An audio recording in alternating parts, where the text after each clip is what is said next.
ความดีเหมือนมณีประดับสวงพื้นแผ่นดินไทยบุญคุณมากมายใหญ่หลวงขอให้คนไทยทั้งปวงทำดีตอบแทนแผ่นดิน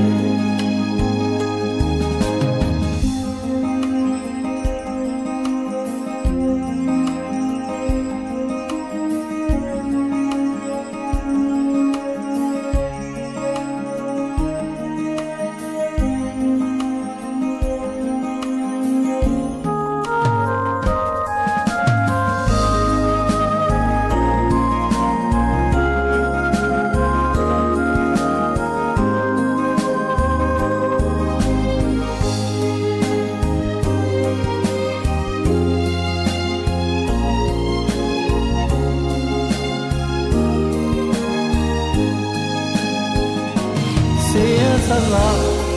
ซื่อสัตย์และสุจริตสิ่งใดที่เป็นสิ่งผิด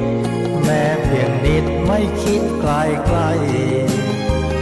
บ้านเมืองศักดิ์สิทธิ์อย่าได้คิดบ่อนทำลายไม่หวั่นอิทธิพลใดๆชาติไทยเราต้องเห็นห่วงเหนื่อยยากแค่ไหนก็อย่านายหนีจงยึดถือความดีเหมือนมณีประดับสวงพื้นแผ่นดินไทยบุญคุณมากมายใหญ่หลวงขอให้คนไทยทั้งปวงทำดีตอบแทนแผ่นดิน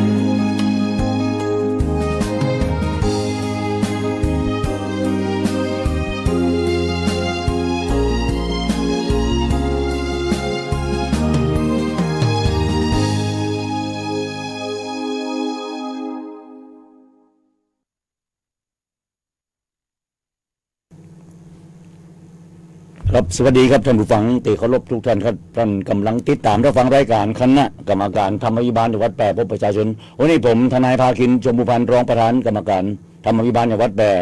มาทำหน้าที่นะท่านพรพงศ์ธีรพงศ์พงศ์อ้อนแต่ติดภารกิจนะบ่สามารถมาออกรายการได้ในวันนี้ครับก็วันเสาร์ที่11นะครับก็เป็นเสาร์ก็ที่3นะของเดือนกุมภาพันธ์นะ2569ซึ่งเดือนนี้เป็นเดือนที่มีนะวันนะครบถึง4สัปดาห์นะนั่นคืออาทิตย์นะจนถึงวันเสาร์นะใน4สัปดาห์ก็เป็นหลายร้อยปีครับที่จะมีเหตุการณ์ในปฏิทินนะแบบนี้นี่เกิดขึ้นเขาว่าประมาณ863ปีนะครับจะบรรจบมาครบแห่งรอบหนึ่งในการที่เดือนกุมภาพันธ์เนี่ยนะจะมีนะวัน7วันครบนะ7 4 28นะ28วันนะซึ่งครบตามปฏิทินนะบ่ขาดบ่เกินนะในวันทั้ง1สัปดาห์นะฮะ7วันตรงเป๊ะนะฮะวันอาทิตย์ถึงวันเสาร์กับก็เป็นสิ่งที่เกิดขึ้นได้นะฮะจะตามปฏิทินนะของสากลของโลกไปนี่ฟังครับก็ตามระเบียบคณะนายกรัฐมนตรีว่าด้วยคณะกรรมการธรรมวิบาลจังหวัดก็ได้อำนาจหน้าที่กับคณะกรรมการธรรมวิบาลจังหวัดมีอำนาจหน้าที่ในการสอดส่องการปฏิบัติภารกิจของหน่วยงานของรัฐและเจ้าหน้าที่ของรัฐเพื่อแจ้งวิธีการบริหารกิจการบ้านเมืองที่ดีแจ้งเข้าไว้การหัวหน้าส่วนราชการหรือหัวหน้ารัฐวิสาหกิจหรือหัวหน้าหน่วยอื่นของรัฐที่เกี่ยวข้องที่ดำเนินการตามอำนาจหน้าที่ในกรณีนี้พบว่ามีการละเลยบ่ปฏิบัติตามกฎหมายระเบียบข้อบังคับหรือกรณีที่มีการทุจริตนะแสวงหาประโยชน์ที่บอกเขาได้ชอบด้วยกฎหมายนะครับการโกงกินทั้งหลายนะครับก็อยู่ในคำว่าทุจริตเองฟังครับเสนอแนวทางการปฏิบัติส่งเสริมตามหลักคุณธรรมจริยธรรมและหลักธรรมวิบาลเพื่อการบริหารกิจการบ้านเมืองที่ดีคือครับเจ้าหน้าที่นะครับในจังหวัดนะครับแล้วก็นะครับสอดส่องนะครับแล้วก็แจ้งกับผู้การจังหวัดนะในการดำเนินการให้ถูกต้องตามระเบียบนะข้อบังคับนะเป็นไปตามกฎหมายติดตามการปฏิบัติตามมติของคณะกรรมการธรรมวิบาลจังหวัดเผยแพร่การปฏิบัติหน้าที่ตามต่อสาธารณะตามที่เห็นสมควรนะโดยเฉพาะหลักธรรมวิบาลเป็นไปตามกฎหมายนะคือพระราชกิจการที่ว่าด้วยวิธีการบริหารกิจการบ้านเมืองที่ดีนั่นคือหน่วยงานของรัฐและเจ้าหน้าที่ของรัฐต้องปฏิบัติภารกิจให้เป็นไปตามกฎหมายสาประโยชน์ส่วนรวมตลอดจนละเมิดสิทธิและเสรีภาพของประชาชนปฏิบัติภารกิจเพื่ออำนวยความสะดวกให้บริการและสนองความต้องการของประชาชนปฏิบัติภารกิจเพื่อ ประโยชน์สุขของประชาชนให้เกิดผลสำเร็จมีประสิทธิภาพและมีความคุ้มค่าในดักการดำเนินทุกโครงการทุกกิจกรรมจากงบประมาณซึ่งเป็นเงินภาษีของประชาชนปฏิบัติภารกิจโดยไม่มีขั้นตอนการปฏิบัติงานเกินความจำเป็นโดยเฉพาะเรื่องที่เป็นความเดือดร้อนและความทุกข์ยากของประชาชนปฏิบัติภารกิจโดยยึดหลักการมีส่วนร่วมของประชาชนและการเปิดเผยข้อมูลอย่างโปร่งใสประการสุดท้ายมีการติดตามตรวจสอบและประเมินผลการปฏิบัติงานอย่างสม่ำเสมอและนำเผยแพร่ต่อสาธารณะครับนั่นคือหลักธรรมาภิบาลตามพระราชกิจฎีกาที่ว่าด้วยวิธีการบริหารกิจการบ้านเมืองที่ดีซึ่งหน่วยงานของรัฐและเจ้าหน้าที่ของรัฐถ้านำไปปฏิบัติแล้วฟังครับปัญหาทั้งหลายนะครับเรื่องของการทุจริตการโกงกินทั้งหลายนะครับการบกโปร่งใสทั้งหลายอย่างที่เราเห็นอยู่ที่เกิดขึ้นในหน่วยงานของรัฐและเจ้าหน้าที่ของรัฐนะครับก็จะบรรเทาเบาบางและอาจจะบ่เกิดขึ้นเลยและก็จะบ่เป็นปัญหากับเจ้าหน้าที่ของรัฐนะครับในหน่วยงานของรัฐนั้นที่มีปัญหาในขณะนี้ที่ร้อนแรงทั้งหลายนะครับจะเป็นไปด้วยความโปร่งใสหรือไม่นะครับทุกองค์คาพยพนะครับจับจ้องปฏิคณะกรรมการเลือกตั้งกกตนะครับซึ่งในขณะนี้ก็นะครับมีการนะครับแถลงข่าวมีการชี้แจงกันนะครับเป็นมาโดยตลอดก็ต้องติดตามดูฟังครับในเหตุการณ์ที่เกิดขึ้นเพราะบ้านเมืองมีกฎหมายนะครับมีระเบียบมีข้อบังคับนะครับที่หน่วยงานของรัฐและเจ้าหน้าที่ของรัฐต้องปฏิบัติบ่ใจนะครับอยู่ที่ความพอใจนะครับของผู้ปฏิบัติหรือผู้มีอำนาจนะครับเพราะท่านเป็นผู้ที่ใช้อำนาจในการบังคับใช้กฎหมายฉะนั้นสิ่งที่ท่านจะต้องยึดถือนั่นคือเรื่องของคำว่ากฎหมายนะครับซึ่งประกอบไปด้วยหลายๆเรื่องระเบียบข้อบังคับนะครับมากมายกฎหมายบุกกี่ฉบับมากมายก็ต้องติดตามดูสิ่งนี้ดูประเด็นปัญหามันก็คงจะเป็นเรื่องของQRโค้ดบาร์โค้ดทั้งหลายนะครับที่เกิดขึ้นแล้วก็มีอยู่ในบัตรเลือกตั้ง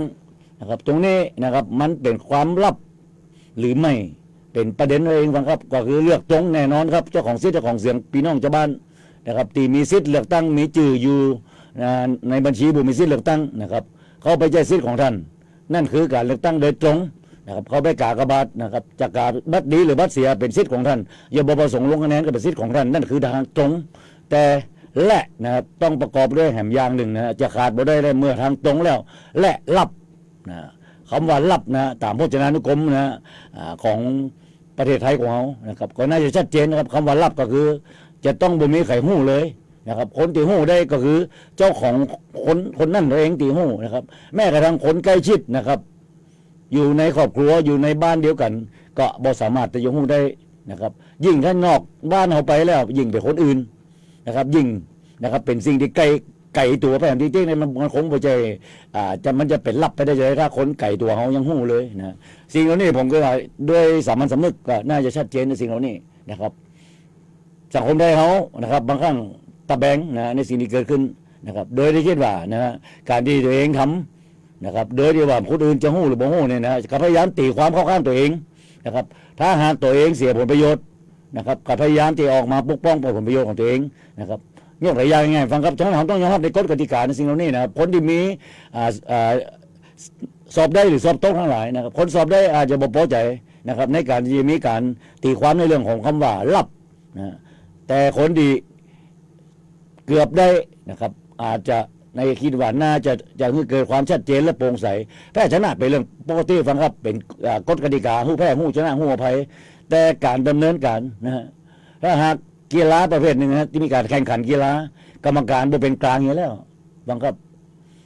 ความโปร่งใสความยุติธรรมนะครับมันคงบ่เกิดขึ้นแล้วในสังคมไทยแล้วก็ยังเป็นที่เคลือบแคลงสงสัยของคนในสังคมไทยนะครับแม้กระทั่งในเรื่องของเกมกีฬาทั้งหลายนะครับทั้งดีนะครับสู้กันเป็นสู้กันตายแต่ถ้าหากกรรมการบ่สงไว้ซึ่งความยุติธรรมแล้วฟังครับ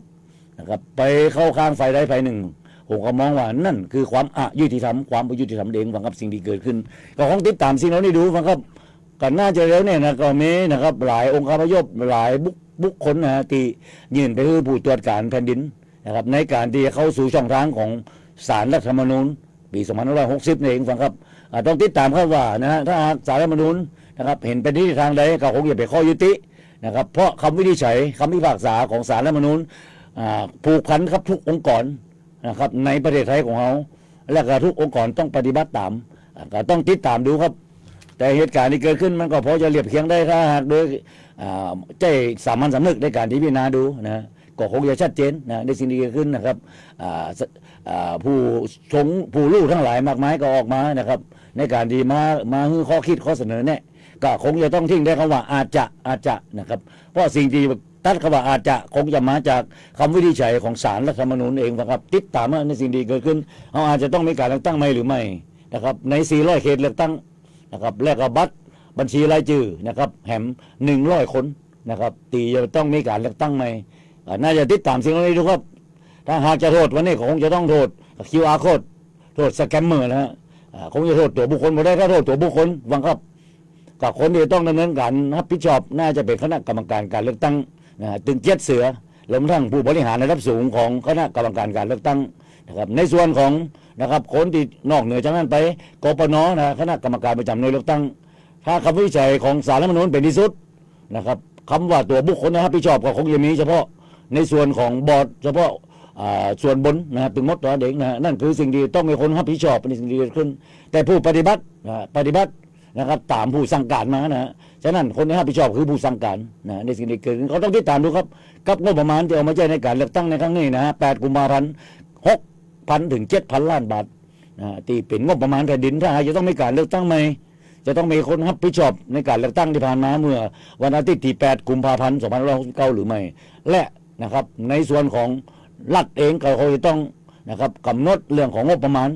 นะครับก็มีแล้วครับงบกลางมีใจอยู่แล้วนะฮะก็เงินประมาณ 6,000 ถึง 7,000 ล้านนะครับที่จะต้องเอามาดำเนินการเลือกตั้งใหม่อันนี้ทั้งนั้นก็เพื่อให้เกิดความยุติธรรมเกิดความโปร่งใสนะครับแล้วก็ไปเป็นนิทานที่ถูกต้องตามกฎหมายแล้วก็ชอบด้วยกฎหมายในสิ่งที่ขึ้นคงเป็นเรื่องดีเครือบแข้งสงสัยผมคิดว่าเงินในการเลือกตั้ง 6,700 ล้านมันก็เป็นเงินที่มากอยู่แต่เรามองนะในเรื่องของพัฒนาประเทศไทยของเราปีงบประมาณจากการจัดซื้อจัดจ้างจากรายจ่ายเพื่อการลงทุนในแต่ละปีงบประมาณหลายแสนล้านบาทถ้าหากเขาจะได้คนที่เข้ามาทำหน้าที่ตรงนี้ที่เข้ามาดูแลนะครับเรื่องของงบประมาณนะครับรายจ่ายของแผ่นดินทั้งหลายซึ่งเป็นเงินภาษีอากรของพี่น้องประชาชนทุกคนนะใน65 ล้าน66 ล้านคนเนี่ยนะในคำว่าราชอาณาจักรไทยทั้งหลายนะครับก็คงจะต้องหันกลับมามองว่านะครับคุ้มหรือไม่มันคุ้มอยู่แล้วถ้าอู้ถึงว่า 6,700 ล้านกับการที่ต้องไปยุ่งเกี่ยวกับงบประมาณในแต่ละปีงบประมาณหลายแสนล้านบาทแล้วก็คูณด้วย4 ปี4 วาระ4 ปีงบประมาณฟังครับมันก็เป็นเงินอยู่นะครับผมว่าแล้วก็หลายแสนล้านบาทนะครับบางครั้งอาจจะถึงล้านบาทใน4 ปีนะครับรวมทั้งเงินที่กู้มาทั้งหลายนอกจากเงินจากรายได้รายรับของรัฐแล้วนะครับมีการกู้มานะครับเพื่อมาดำเนินการนะครับในการที่จัดซื้อจัดจ้างทั้งหลายรายจ่ายไปการลงทุนรายจ่ายประจำแน่นอนอยู่แล้วครับนั่นคือเงินเดือนการตอบแทนเบี้ยประชุมนะครับเบี้ยทั้งหลายแล้วเงินจากที่จะต้องมาจ่ายนั่นคือรายจ่ายประจำที่จะต้องมีอยู่แล้วสำหรับรายจ่ายของรัฐนะในส่วนรายจ่ายไปการลงทุนคือรายจ่ายในการที่จัดซื้อจัดจ้างนะในหลายอย่างที่เขาเห็นกันอยู่นะการก่อสร้างเรื่องของสาธารณูปโภคถนนหนทางทั้งหลายไฟฟ้าส่องสว่างทั้งหลายในถนนทางหลวงแผ่นดินทางหลวงชนบทนะครับทุกสายก็เป็นเงินจากภาษีอากรของพี่น้องประชาชนเองฟังครับก็หลายเรื่องครับตีคิดว่านะฮะในโครงการมากมายเดี๋ยวนะครับจะเอาโครงการนะฮะเรื่องของ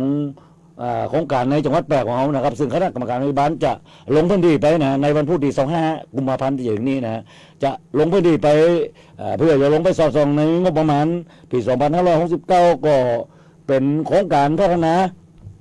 และปรับปรุงโครงสร้างพื้นฐานนะครับให้มีคุณภาพและมาตรฐานเพื่อเชื่อมโยงเส้นทางเศรษฐกิจนะก็เป็น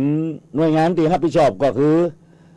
เทศบาลตำบลแม่คำมีนะในอำเภอเมืองแปรจังหวัดแปรของเราในหลายโครงการนะครับในหลายกิจกรรมนั่นคือโครงการคอนกรีตเสริมเหล็กครับที่ตำบลแม่คำมีนะงบประมาณก็1,600,000 บาทนะฮะแล้วก็มีก่อสร้างแอสฟัลติกเสริมเหล็กคอนกรีตนะบ้านสันประซักหมู่ที่1นะคอนกรีตเสริมเหล็กบ้านสีภูมิหมู่ที่4นะคอนกรีตเสริมเหล็กนะบ้านไม้สีภูมิหมู่ที่7นะตำบลแม่คำมีอำเภอเมืองแปรจังหวัดแปรโดยเฉพาะ3โครงการนี่ก็เป็นงบประมาณนะ11 ล้านบาทเสร็จนะก็ถือว่าสูงทีเดียวครับคงจะต้องไปดูนะและหลายโครงการครับที่ทางคณะกรรมการในบ้านจังหวัดแปรของเราจะลงพื้นที่ไปดูนะครับก็หลังจากนั้นก็จะมีการสรุปแล้วก็รับฟังนะคำชี้แจงนะจากนะครับหน่วยงานที่รับผิดชอบนั่นคือในส่วนของเทศบาลตำบลแม่คำมี นะครับก็จะมีการประชุมกันที่ห้องประชุมนะของเทศบาลตำบลแม่คำมีอำเภอเมืองแปดจังหวัดแปดนะครับของคณะกรรมการธรรมบาลนะชุดที่5นะที่จะลงไปในพื้นที่ในวันอาทิตย์นะฮะในวันพุธที่25นะฮะในวันพุธหน้ากุมภาพันธ์ที่จะถึงนี่ก็ถ้าเขาลงโครงการแล้วนะฮะในเรื่องของการตั้งข้อสังเกตนะครับทั้งหลายทั้งปวงในโครงการที่คณะกรรมการธรรมบาลจังหวัดแปดของเราลงไปในพื้นที่ก็คงจะนำมานะครับเผยแพร่ต่อสาธารณะโดยผ่านทางโครงการรายการนี้ฟังครับก็คงจะติดตามในตรงนี้นี่คือนะครับภารกิจของคณะกรรมการธรรมบาลจังหวัดแปดหลายโครงการครับผมคิดว่านะครับเป็นโครงการที่พี่น้องประชาชนอยากจะได้หลายโครงการก็เป็นโครงการที่คิดว่าบ่สมควรจะทำนะครับหลายโครงการที่ผ่านมาในหลายปีงบประมาณก็เป็นอนุสาวรีย์นะครับเป็นสิ่งที่เกิดขึ้นแล้วก็บ่ได้มาใจนะครับบ่คุ้มค่าในงบประมาณนะครับที่ลงไปบ่ว่าจะเป็นในการก่อสร้างนะครับเรื่องของสิ่งปลูกสร้างทั้งหลายของหน่วยงานของรัฐก็เป็นการตั้งข้อสังเกตนะครับในหลายโครงการนะครับซึ่งเป็นงบประมาณจากภาษีกรของเราเนี่ยหลายล้านบาทนะครับก็เป็นสิ่งที่น่าเสียดายน่าเสียใจเหมือนกันโครงการเรานี่นะครับถ้าหากมันบ่มีความจำเป็นเร่งด่วนทั้งหลายน่าจะเอาไปโครงการที่คิดว่าบรรเทาความเดือดร้อนของพี่น้องประชาชนโดยตลอดฟังครับในทุกโครงการเขาดูเนี่ยนะหน่วยงานของรัฐเราจะเจ้าที่ของรัฐคนที่เข้ามาทำหน้าที่อยู่มาทำงานในตำแหน่งทั้งหลายนะครับโยกย้ายมาทำหน้าที่ของตัวเองนะถ้าหากเกษียณอายุราชการก็กลับบ้านนะครับถ้าหากไปอยู่ในนะครับเมืองจังหวัดดีกว่าทั้งหลายก็โยกย้ายไปนะครับแล้วก็คนใหม่ก็มานะครับแล้วมาทำหน้าที่ก็ส่งไม่กันต่อแบบนี้ฮะเป็นปีแล้วเดือนแล้วเดือนเล่างบประมาณปีงบประมาณแล้วปีงบประมาณเราที่ยังที่เกิดขึ้นมันก็เป็นงานแค่รูทีนแล้วผลสุดท้ายทุกคนก็กลับบ้านไปนะครับหลังจากเกษียณอายุราชการก็กลับไปนะครับเป็นอดีตนะหลายคนนะถ้าเราจะเปรียบเทียบเราจะเห็นนะทุกตำแหน่งนะครับเป็นเพียงหัวโขนเท่านั้นฉะนั้นนะท่านบุคลากรท่านเจ้าที่ของรัฐทั้งหลายนะครับวันนี้ท่านจะทำแค่นะครับเป็นผลงานของท่านหรือท่านจะทำเพื่อเป็นตำนานที่ท่านได้ทำหน้าที่ของท่านในฐานะเป็นข้าราชการดีๆคนหนึ่งนะครับทุกปีก็ประมาณนะครับมีการคัดเลือกข้าราชการดีเด่นทั้งหลายนะครับเขาจะเห็นว่านะฮะข้าราชการดีเด่นทั้งหลายต้องดูนะว่าค่าของคนอยู่ที่ผลของงานหรือว่าค่าของคนอยู่ที่คนของใครอยู่ที่คนนะครับผู้บังคับบัญชานะครับที่เป็นที่โปรดปรานเป็นที่พอใจนะครับในสิ่งที่เกิดผมว่ามันนี่นะสังคมไทยเขาคงจะต้องแก้ไขนะมันแก้ไขตรงเรื่องนี้บ่ได้นะครับก็คงจะต้องมาแก้ไขในเรื่องของการปรับโครงสร้างทั้งหลายนะครับการปรับโครงสร้างเป็นเรื่องดีอาจจะเป็นเรื่องใหญ่อาจจะเป็นเรื่องใหม่ที่เกิดขึ้นแต่ทั้งนี้ทั้งนั้นผมคิดว่ามันต้องสอดคล้องและก็สอดรับนะครับกับนะครับประเทศของประเทศไทยของเขาและสากลทั้งหลายอย่างที่เกิดขึ้นฟังครับเพราะว่านะฮะประเทศเขานะครับเมืองเขาไปถึงไหนแล้วนะแต่เขายังดักดานอยู่กับตีผมคิดว่าสิ่งเหล่านี้มันคงจะต้องมีการปรับปรุงนะครับปรับโครงสร้างอย่างที่เกิดขึ้นนะครับวันนี้ลูกหลานของเขานะจะห้องไปเจเนอเรชันXY Zอย่างก็แล้วแต่นะจะห้องเจเนอเรชันทั้งหลายนะครับวันเวลาผ่านไปผมคิดว่านะครับสิ่งที่เกิดขึ้นตัวบุคคลนะครับคำว่าวัยวุฒิมันจะทำมือช่องว่างนี่นะที่เกิดขึ้นเนี่ยทำให้ต้องมีการต้องปรับแล้วก็เปลี่ยนแปลงอย่างที่เกิดขึ้นเขาจะอยู่กันแบบนี้ต่อไปแหมบ่ได้แล้วฟังครับนะเขาต้องยอมรับการเปลี่ยนแปลงนะครับฉะนั้นการเปลี่ยนแปลงอย่างแรกที่จะต้องเกิดขึ้นในการเปลี่ยนแปลงซึ่งตัวบุคคลที่เข้ามาทำดีตรงนี้นะครับโดยมีการปรับโครงสร้างนะครับผมคิดว่านะครับคนรุ่นใหม่นะครับตีนะครับหวังปรารถนาอยากจะให้บ้านเมืองเขาดีก็อยากจะกลับเข้าไปเพื่อจะเป็นเจ้าที่ของรัฐในหน่วยงานของรัฐนะทุกกระทรวงทุกวงกลมทั้งหลายนะครับในสิ่งที่เกิดขึ้นในวันนี้นะผมคิดว่าไม่ใช่เป็นแค่ทำงานกี่เดือนไปวันหนึ่งนะครับถ้าบอกได้เลยนะครับถ้าหากบอกเก่งใจเลยฟังครับถ้าอู้กันในภาคประชาชนที่แท้จริงเนี่ยนะผมบอกกันเลยในคำว่าหน่วยงานของรัฐโดยเฉพาะเจ้าที่ของรัฐเขาว่าเจ้าที่ของรัฐทุกตำแหน่งที่เกิดขึ้นถ้าอู้ถึงว่าข้าทำหน้าที่กันอย่างมีความโปร่งใสอย่างถูกต้องท่านอยู่ได้อย่างสบายแต่จะบอกเลยท่านบ่มีทางที่จะร่ำรวยได้นะครับท่านจะร่ำรวยได้ท่านต้องไปทำธุรกิจนะครับทำธุรกิจที่ถูกต้องตามกฎหมายนะฮะแล้วก็เสียภาษีอย่างถูกต้องเป็นนะฮะบุคคลนะครับตีคิดว่าสามารถตรวจสอบได้นั่นนะท่านจะถือว่าท่านจะเป็นคนที่มีรายได้นะครับแล้วก็มีทรัพย์สินเงินทองอย่างถูกต้องแต่ถ้าเขาว่าเจ้าที่ของรัฐเดือนหนึ่ง30 วันท่านมีค่าตอบแทนถ้าคือเงินเดือนของท่านนะครับจะกี่พันกี่หมื่นบาทท่านเอาไปคิดดูปีหนึ่งนะ12 เดือนคูณเข้าไปฟังครับท่านจะมีรายได้อยู่แค่นั้นเองนะครับยกเว้นวันเสาร์อาทิตย์แต่ท่านไปทำธุรกิจของท่านได้ นะครับแต่วันเวลาราชการท่านคงทำหน้าที่ของท่านไม่ได้แน่นอนท่านอาจจะไปลงทุนในอย่างก็ได้นะแต่ที่มาที่ไปของรายได้ของท่านมันต้องนะครับอย่างถูกต้องแล้วก็ผ่านการเสียภาษีนะครับคือกับรัฐอย่างถูกต้องนั่นนะครับถึงจะถึงว่าเป็นเงินที่บริสุทธิ์แล้วก็เป็นเงินที่ท่านได้มานะครับจากการทำหน้าที่ของท่านเนี่ยนะครับแต่ถ้าหากคำว่าเงินเดือนจากคำว่าเจ้าหน้าที่ของรัฐท่านบ่มีทางที่จะร่ำรวยได้นะครับฉะนั้นถ้าการปรับโครงสร้างนี้นะฮะสิ่งหนึ่งที่เกิดขึ้นนั่นคือตรวจสอบหน่วยงานของรัฐนะครับซึ่งขับเคลื่อนจากเจ้าหน้าที่ของรัฐทุกคนทุกท่านทุกตำแหน่งจะต้องถูกตรวจสอบอย่างเข้มข้นในเรื่องของการร่ำรวยผิดปกติของครับท่านมีทรัพย์สินมีเงินฝากมีที่ดินนะครับมีบ้านมีรถยนต์นะฮะมีทรัพย์สินเงินทองติดสามารถตรวจสอบได้ในเรื่องของทะเบียนท่านต้องสามารถชี้แจงได้ในสิ่งที่เกิดขึ้นและผมจะถือว่าในวันนั้นนะฮะบ้านเมืองของเขานะครับจะเดินไปในทิศทางที่ถูกต้องอย่างดีคิดว่านานาอารยประเทศเขาดำเนินการไม่ว่าจะเป็นในส่วนของยุโรปนะครับในส่วนของประเทศที่เจริญแล้วก็จะทำให้บ้านเมืองเขาดีขึ้นนะครับทั้งนี้ทั้งนั้นผมว่าสิ่งสำคัญที่เราจะต้องฝากครับโดยเฉพาะภาคประชาชนเองวันนี้ผมคิดว่าเขาต้องตื่นตัวในสิ่งที่เกิดขึ้นในวันนี้นะเอาหวังจะฝากไว้กับแขกข้าราชการการเมืองฝากไว้แขกข้าราชการประจำนะเจ้าที่ของรัฐทั้งหลายอย่างเดียวคงบ่พอฟังครับคงจะต้องมาตื่นตัวในภาคของประชาชนด้วยภาคอุตสาหกรรมนะภาคเกษตรกรรมทั้งหลายนะซึ่งเป็นคนส่วนใหญ่นะครับของประเทศไทยของเขาพักสักครู่ครับเดี๋ยวมาป้ากันในช่วงสุดท้ายครับ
เก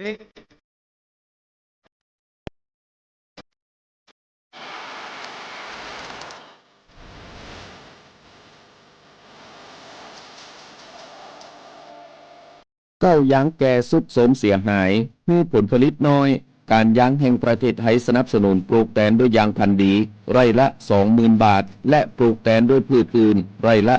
12,000 บาท แค่เป็นเกษตรกรตีขึ้นทะเบียนกับกยท. มีส่วนบนพื้นที่ดินถูกกฎหมายเก้ายางอายุเกิน 25 ปียื่นกำขอได้ตามสิทธิ์เลือกรูปแบบปลูกแตนทั้งปลูกยางพันธุ์ดีไม่ยืนต้นเศรษฐกิจหรือสวนยางยั่งยืนมีเงินทุนพร้อมช่วยเหลือติดต่อได้ที่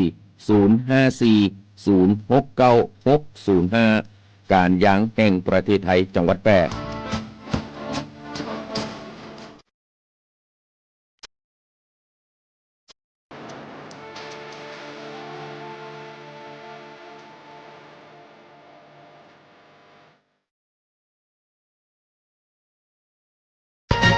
เก็บออมมันต้องนานข่าวดี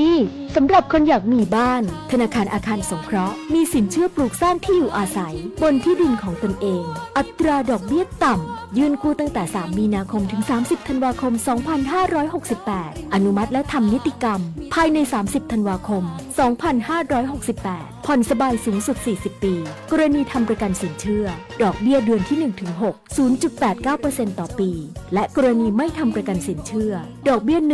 1.29% ต่อปีวงเงินในโครงการมีจำนวนจำกัดติดต่อสอบถามที่ธนาคารอาคารสงเคราะห์สำนักงานสาขาแพร่ 054-621-490-5 ธนาคารอาคารสงเคราะห์ทำให้คนไทยมีบ้านดูแลผูกพั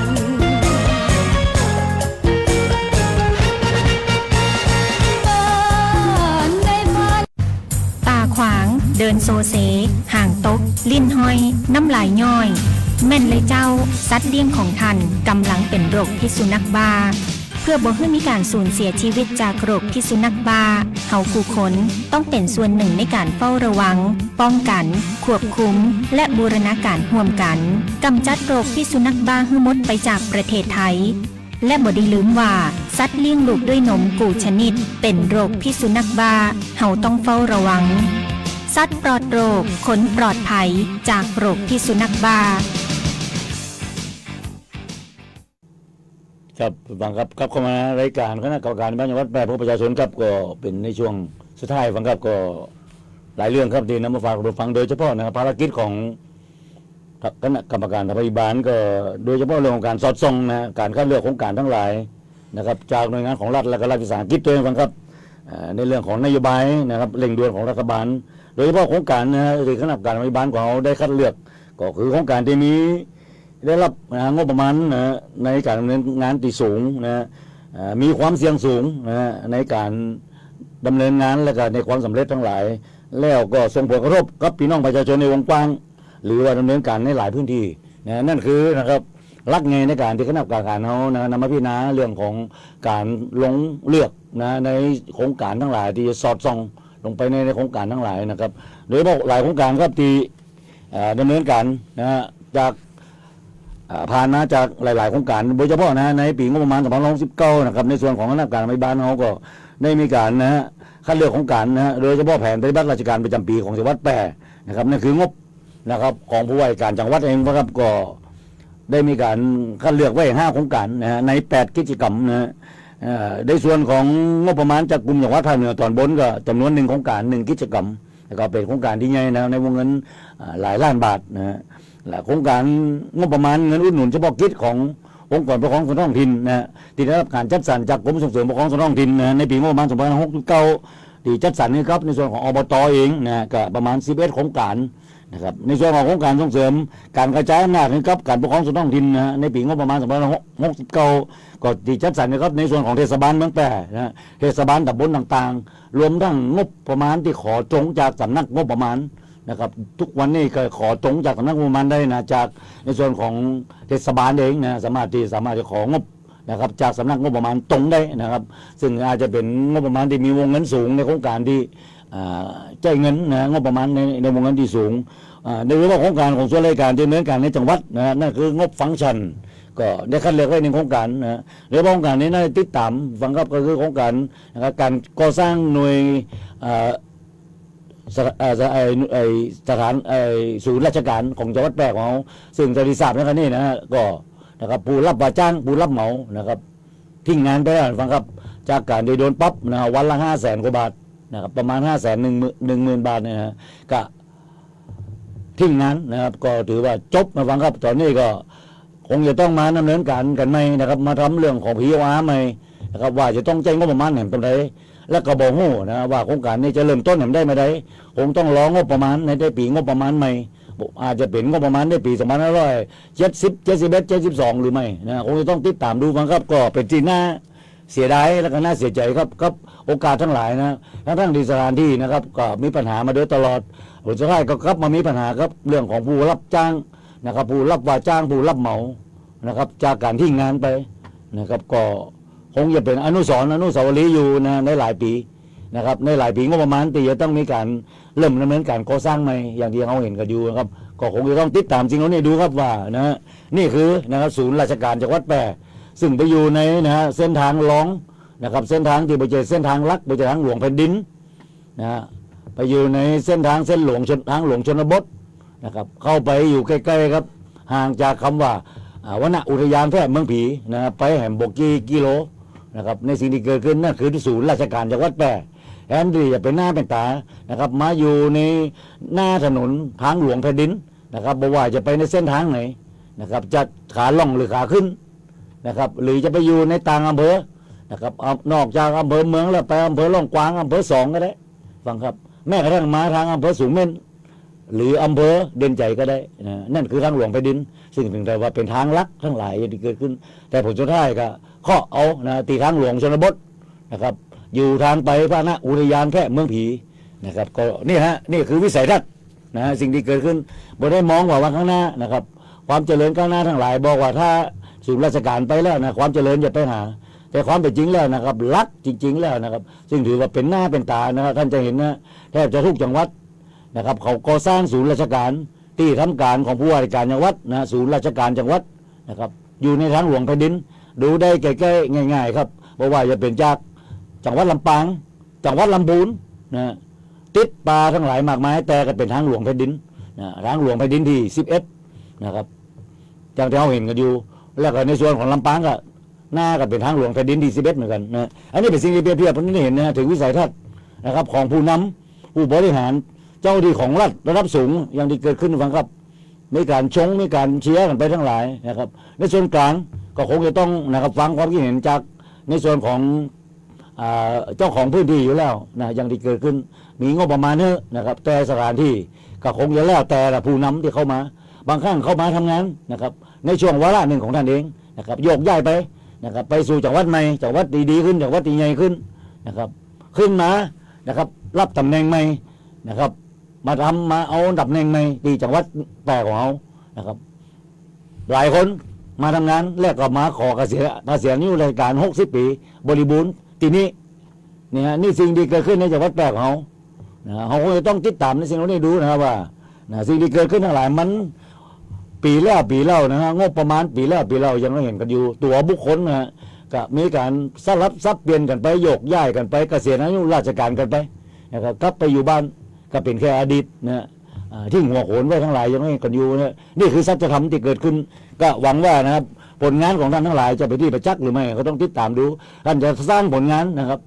ท่านจะสร้างผลงานแค่เอาตำแหน่งหรือท่านจะสร้างผลงานเพื่อเป็นตำนานในชีวิตของท่านนะฮะก่อนที่จะลาลับโลกนี้ไปนะครับทุกคนทุกตัวตนที่เกิดขึ้นก็คงจะต้องฝากไว้ด้วยครับนะท่านมาทำหน้าที่นะตามกฎหมายบังคับใช้กฎหมายแล้วเองนะครับบ่ได้อยู่เหนือกฎหมายตำแหน่งทุกอย่างนะมีกฎหมายรองรับการทำหน้าที่ของท่านทั้งหลายสั่งการทั้งหลาย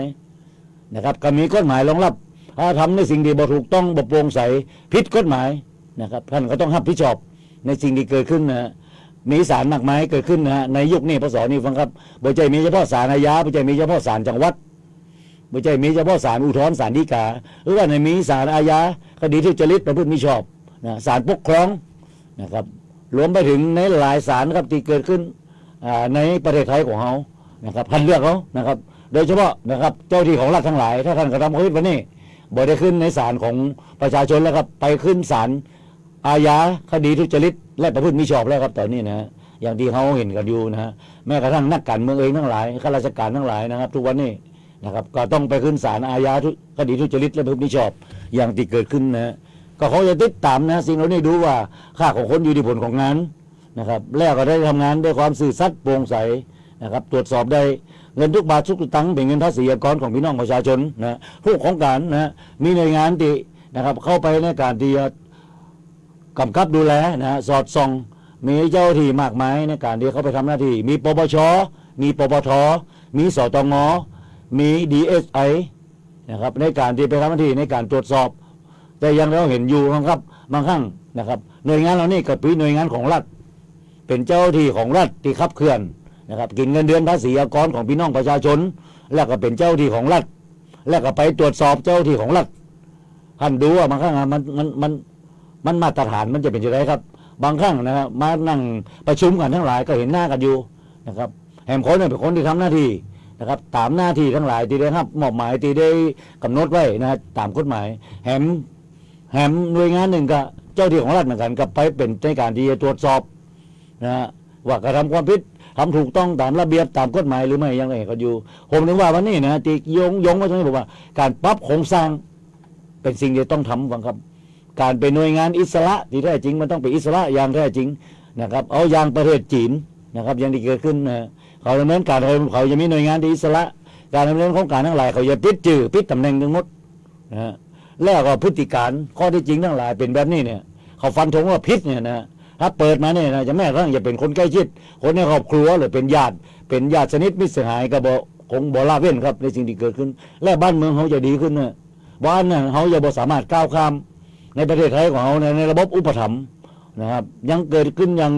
ในทุกหน่วยงานของรัฐอย่างที่เราเห็นกันอยู่แล้วก็พี่น้องประชาชนก็ทำตาปิ๊บๆอย่างเห็นกันอยู่ครับโห่ทั้งที่โห่แต่ก็ยังอย่างบ่ได้เพราะหน่วยงานที่มีหน้าที่ในการตรวจสอบ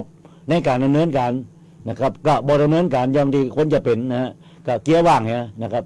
ถ้าหากไปเจอจริงที่คิดว่ามันยิ่งใหญ่มากนะครับก็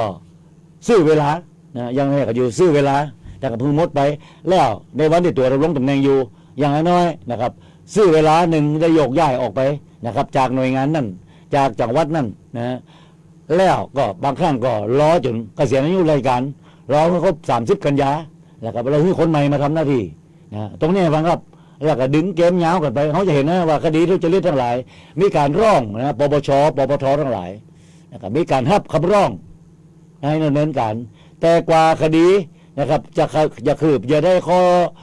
ข้อสรุปทั้งหลายใช้เวลาเป็นหลายปีครับบางครั้งบางคดีเป็นบางเรื่องเนี่ยว่ากันเป็น10 ปีนะครับก็ยังมองไม่ผลเลยมันเป็นสิ่งที่น่าละอายใจนะในภาคประชาชนเองเนี่ยมองอยู่เนี่ยนะมองด้วยความบอกถ้าจะบอกภาษาแบบบอกเก่งใจมองด้วยความสมเพชของการทำงานน่ะต้องอู้แบบนี้เลยฟังครับการทำงานของหน่วยงานของรัฐเนี่ยท่านทำแบบนี้นะครับแล้วท่านบอกเคยมองเลยว่าท่านอาจจะมีหน้าที่ในวันนี้แต่ท่านบอกใจหน้าที่ของท่านในวันนี้บังคับใจกฎหมายที่วันที่ท่านมีอำนาจท่านมาหู้ตัวกรรมก็คือ1ท่านหมดอำนาจนะครับกลับไปอยู่ไปบ้านนะครับไปใช้ชีวิตนะครับอย่างประชาชนคนหนึ่งท่านเองนะครับนี่คือความภาคภูมิใจในการทำหน้าที่ของท่านว่าครั้งหนึ่งในชีวิตของท่านนะในช่วงระยะเวลาของการทำงาน30-40 ปีก็แล้วแต่ในคำว่าเป็นข้าราชการในแผ่นดินเนี่ยสิ่งเหล่านี้ผมว่ามันถึงเวลาไม่ใช่เป็นการด้อยค่าฟังครับผมคิดว่ามันถึงเวลาที่บ้านเมืองเขามันจะต้องมีการเปลี่ยนแปลงวันนี้เขาหันกลับมามองวันนี้ความที่จะก้าวหน้าไปจากลูกหลานเหลนของท่านในวันนี้ท่านหันกลับไปมองนะเห็นหนังสือจบมานะครับบอกว่าจะเป็นระดับปริญญาอนุปริญญาว่ากันไปแม้กระทั่งปริญญาตรีปริญญาโทปริญญาเอกด้วยซ้ำนะหลายคนตกงานนะครับหน่วยงานของรัฐนะครับประกาศรับสมัครเพื่อจะไปเอาลูกหลานของเขาไปทำหน้าที่รับราชการนะเป็นเจ้าที่ของรัฐนะครับมีเงินเดือนกินยังพอมีสวัสดิภาพนะครับอย่างน้อยก็เป็นมนุษย์เงินเดือนมีเงินเดือนกินนะครับโอ้ครับท่านสอบนะครับไปสมัครสอบกันเนี่ยรับเป็น10,000 กว่าคนนะครับแต่เตียงรับได้บรรจุได้นะเป็นหลักร้อยคนเนี่ยท่านคิดว่าเปอร์เซ็นต์มันกี่เปอร์เซ็นต์อย่างที่เกิดขึ้นเล่าแหมคนแหมตีบสอบได้กันเป็น10,000 คนเนี่ยจะไปอยู่ในภาคไหนไปอยู่ในภาคเอกชนภาคเอกชนจะรับได้สักกี่คนสุดท้ายนะครับคนที่มีความโง่คนรุ่นใหม่ทั้งหลายครับเขาจะหันกลับลงมาในภาคเกษตรกรรมหรือไม่ น้อยมากบางครับเตรียมมาอยู่ในภาคเกษตรกรรมทั้งหลายซึ่งเป็นคนส่วนใหญ่นะจริงๆแล้วเราถือว่าเป็นคนที่บ่มีงานทำเนี่ยนะคนตกงานเนี่ยนะครับสิ่งที่ท่านสามารถที่จะทำได้นั่นคือในภาคเกษตรกรรมที่จะไปทำไร่ทำนาทำสวนทั้งหลายนะจะเป็นสวนพืชไร่พืชสวนนะไม่ยืนต้นไม่ผลทั้งหลายนะครับในสิ่งที่เกิดขึ้นตอนนี้นะครับนอกนั้นแล้วก็บอกได้เลยว่าบ่มีอนาคตเลยนั่นคือลูกหลานของเขาในวันนี้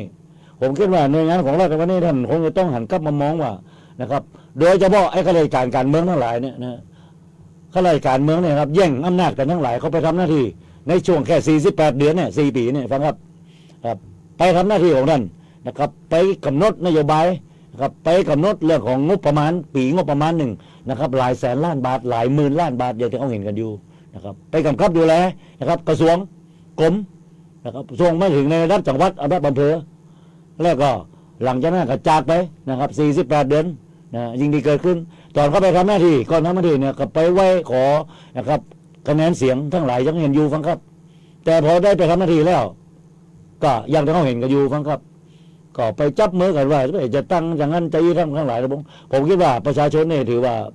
ถูกเป็นเพียงเครื่องมือในการที่จะผ่านตัวเองฮะผ่านในการที่ให้คนเราเนี่ยไปทำหน้าที่มันน่าละอายใจฮะผมดูว่านะครับเอานับถือศาสนามาข้างนะคำว่าฮิริโอตปะผมว่าบางครั้งมันอาจจะโบสินศัพท์เข้าไปนะในตัวบุคคลอย่างที่เราเห็นกันอยู่เขาเห็นหน้าเดิมๆอย่างเราเห็นกันอยู่ฟังครับมันไม่เห็นมีอย่างดีมีสิ่งดีเปลี่ยนแปลงขึ้นในบ้านเมืองของเขามันจะเป็นกันที่ตลอดไปนะครับชั่วลูกชั่วหลานชั่วเลนของเขาหรือไม่ฟังครับมันถึงเวลาแล้วมันหมดเวลาหรือไงที่เขาคนจะต้องหันกลับมามองว่านี่นะบ้านเมืองเขาคนจะต้องไปเดินในทิศทางไหนทั้งหลายอย่างที่เกิดขึ้นกฎหมายดีลูกจะบักฟังครับไม่ต้องไปโทษกฎหมายมันโทษที่ตัวบุคคลนะครับที่เขาไปทำหน้าที่ตรงนี้ในหลายเรื่องนะครับอย่างที่เราหันกันอยู่นะเลือกปฏิบัตินะครับถ้าเป็นพรรคพวกกันทั้งหลายนะครับระบบอุปถัมภ์ทั้งหลายก็บอกสามารถจะก้าวข้ามได้บ้านเมืองเขาถึงอยู่กันแบบนี้ฮะถ้าบอกว่าติดลมติดกับดักทั้งหลายยังไม่กันอยู่รักธรรมาภิบาล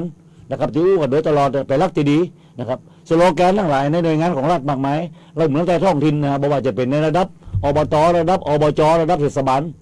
นะครับที่นะครับอยู่ใกล้ชิดกับพี่น้องประชาชนในแต่ละหมู่บ้านแต่ประกอบขึ้นเป็นตำบลทั้งหลายแต่ทั้งนี้ทั้งนั้นตัวเองเขาหันกันอยู่มันก็เป็นได้แค่การทำงานนะครับเพิ่งผ่านไปในแต่ละวันในแต่ละเดือนนะครับดูเรื่องของถนนตั้งเนี่ยนะครับไฟฟ้าส่องสว่างเนี่ยคนเล่านะแต่คุณภาพชีวิตของพี่น้องประชาชนเขานะครับเรื่องการสร้างงานสร้างอาชีพสร้างรายได้กับพี่น้องประชาชนนะครับเพื่อลืมตาปากได้เพื่อมีรายได้นะครับ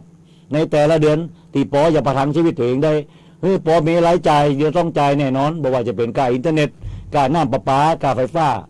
ไหนจะลูกหลานเหลนที่ต้องออกจากบ้านไปเรียนหนังสือจะต้องมีเงินแต่ติดกระเป๋าไปนะครับไปแจ้ในโรงเรียนของเขานะครับนี่สิ่งที่เกิดขึ้นนี่คือรายได้แน่นอนรายจ่ายแน่นอนอย่างที่เราเห็นกันอยู่แต่รายได้ฟังครับถ้าหาเจ้ากินค่ำบ่มีไข่มาจ้างท่านคิดดูแล้วกันครับรายจ่ายมันเกิดขึ้นทุกวันอยู่แล้วครับมันเกิดขึ้นทุกนาทีทุกชั่วโมงอยู่แล้วนะครับแต่รายได้นะครับถ้าวันนี้บ่มีไข่จ้างก็ต้องนะครับไปหาปูหาปลามากินนี่คือคุณภาพชีวิตของคนจนนะที่เกิดขึ้นภาครัฐก็ได้ช่วยได้แค่เงินสวัสดิภาพวัสดิการทั้งหลายอย่างนี้กันอยู่นะเดือนบอกกี่บาทนะคนอายุ60นะครับถึงจะมีโอกาส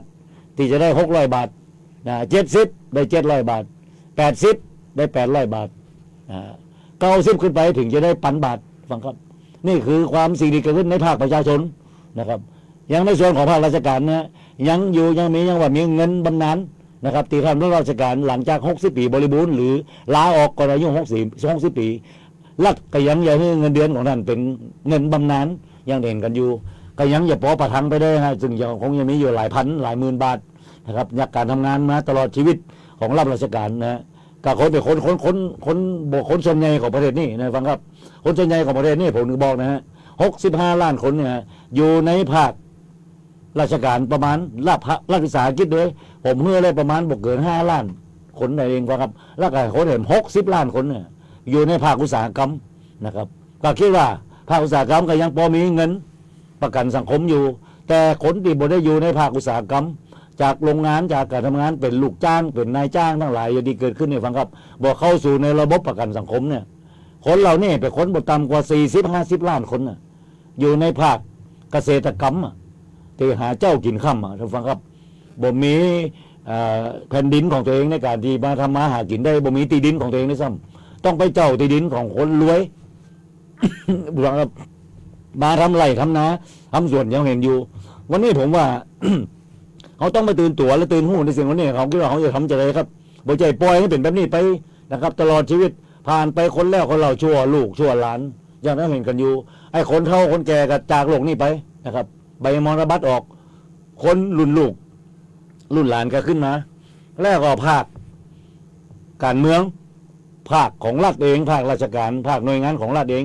ก็ยังอยู่ในจุดที่ก็ยังติดลมอยู่แค่นี้คนเป้าใจว่ะนะคนที่มาทำหน้าที่ตรงนี้ซึ่งท่านเป็นคนเป็นคนส่วนใหญ่ของประเทศนี่นะฟังครับผมถึงบอกว่าประมาณ5 ล้านคนน่ะท่านคือเจ้าที่ของรัฐที่อยู่ในหน่วยงานของรัฐบอกว่าจะเป็นอย่างก็แล้วแต่รวมทั้งรัฐวิสาหกิจตัวฟังครับอย่างที่เกิดขึ้นแต่คนส่วนใหญ่ของบ้านนี่เมืองนี่เนี่ยนะครับซึ่งมีมากนะครับถึง50 ล้านคนขึ้นไปเนี่ยผมคิดว่าบ่ต่ำกว่า50 ล้านเป็นคนส่วนใหญ่ที่บ่มีโอกาสที่หาเจ้ากินคำยากอย่าภาครัฐเองเนี่ยที่จะต้องมาคิดกันเรื่องของสร้างงานสร้างอาชีพสร้างรายได้ประกันนะครับราคาพืชผลเกษตรกรรมทั้งหลายนะครับพืชไร่พืชสวนที่มีราคาอย่างที่เขาเห็นกันอยู่นะครับแต่ทั้งนี้ทั้งนั้นมันก็ไปบ่ถึงไหนฟังครับก็เป็นการขับเคลื่อนนะครับของนะครับคนจันบนหรือไม่นะครับยังแบ่งแยกแยะว่าเป็นคนในคนของภาครัฐคนในภาคราชการนะครับการเมืองเนี่ยสิ่งที่เกิดขึ้นครับรายการข้าราชการในบ้านเวลาหมดเมื่อเวลาฟังครับไปป้ากันครับในวันเสาร์หน้าครับเสาร์สุดท้ายของเดือนกุมภาพันธ์วันนี้ครับผมทนายภาคิน ชมพูพันธ์นอนรายการกราบลาไปก่อนสวัสดีครับสัตว์ป่าและพันธุ์พืชสั่งระดมชุดปฏิบัติการพิเศษ